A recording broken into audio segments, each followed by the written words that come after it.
Before the strangers with sails appeared on the horizon, the village of Nyaru thrived beneath the great baobab tree, whose branches spread wide like the arms of an ancestor.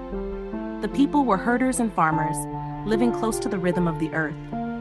Every morning, Amina, the chief's daughter, carried a clay pot to the river. On her way, she passed the blacksmith's forge, where sparks flew like fireflies as iron was hammered into spears and hoes. Women sat in circles weaving baskets with nimble fingers, their laughter rising above the rustle of reeds. Griots told stories in steady chants, voices weaving memory into music so that the ancestors walked beside the living. The land itself seemed to hum with remembrance. One season after the millet harvest, a caravan of traders arrived from across the desert. Their camels swayed like ships on golden waves of sand, bells jingling with each step. They brought salt, beads, and cloth dyed in colors that shimmered like the setting sun. The elders welcomed them with kola nuts and calabashes of sweet palm wine. Around the fire, they exchanged blessings, stories, and promises of peace. Trade was not just wealth, it was kinship, a thread binding distant peoples into one tapestry. That evening, the drums began to speak. Their rhythms carried across the plain, calling the youth to dance.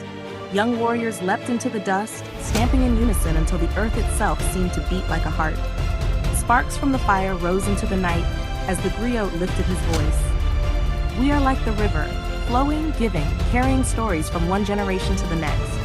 The river does not keep for itself, it nourishes all who come to drink. The people listened, and their spirits swelled with pride. Life is not without trials. Drought sometimes cracked the earth, rival clans sometimes tested Nyaru's borders, and wild beasts lurked in the tall grass. But when danger came, the people stood together. Warriors with spears at the ready, mothers with songs to strengthen weary hearts, elders with wisdom drawn from years like water, drawn from a deep well.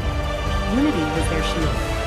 Seasons passed. Amina grew into a woman, her voice strong and her spirit quick. She learned the art of healing from her grandmother, mixing herbs and listening to the whispers of plants. She dreamed not only of her village, but of the wider world, wondering what lay beyond the desert where the traders came from. Yet her heart always returned to the baobab, the silent witness of generations. One night, under the full moon's silver gaze, Amina laid her hands on its great roots and whispered, "May our roots hold strong, may our stories never be forgotten. When winds of change blow, let them find us unbroken. Let the world know we lived with pride, long before strangers sought to draw lines upon our land." And the baobab, older than memory, seemed to breathe with her words, holding them safe for the future.